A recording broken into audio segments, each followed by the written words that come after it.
So if you remember a couple days ago, I made a video talking about some of the hardware that was going to be inside of the PlayStation 5 according to an interview with Wired.com. Well, today we've got a different piece of information about the PS5 hardware.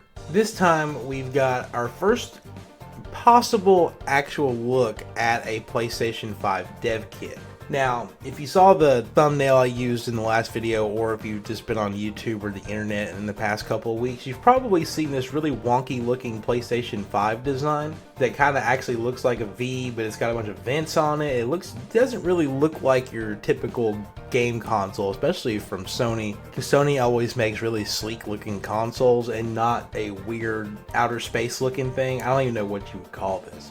But anyway, so we've got the patent, and then Let's Go Digital and several other media outlets and other people have taken their shots at recreating that patent as full renders. So the typical render shows the V-shaped design, several vents on it. They've got power buttons, 6 USB ports, a bunch of other just random stuff like like your typical media playback buttons on the front of it. Well, this picture has leaked online from Zone of Tech, showing what appears to be the official PlayStation 5 dev kit sitting on what looks like a rack. Now, it looks very similar to the Let's Go Digital render, and it looks just like it, honestly. But so a lot of renders have shown the system being like solid black, and this is showing more of a silver and black looking console. But it is important to note that this is a dev kit. This is probably not what the PlayStation 5 is actually going to look like whenever it comes out.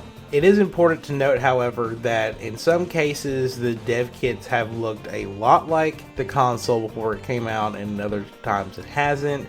The Xbox One X looked almost identical to the final version that we got at retail, except that it had a screen on it. The PlayStation 4 Pro dev kit looks absolutely nothing like what the PS4 Pro actually looked like, which kind of looked like a layered cake. And then of course the Nintendo Switch doesn't look like its final release either. That's all I got for you this time. In the future, you're going to be seeing a lot of videos covering the next generation consoles. Obviously, right now we're getting lots of PlayStation 5 news, but as we creep into 2020, we're going to start seeing a lot of new information coming out about the Xbox Scarlet and potentially a Nintendo Switch Pro or whatever they decide to do to try to keep up with the next generation. So make sure you like and subscribe to our channel so that way you never miss a video covering the next generation of consoles, and we'll see you next time. Bye.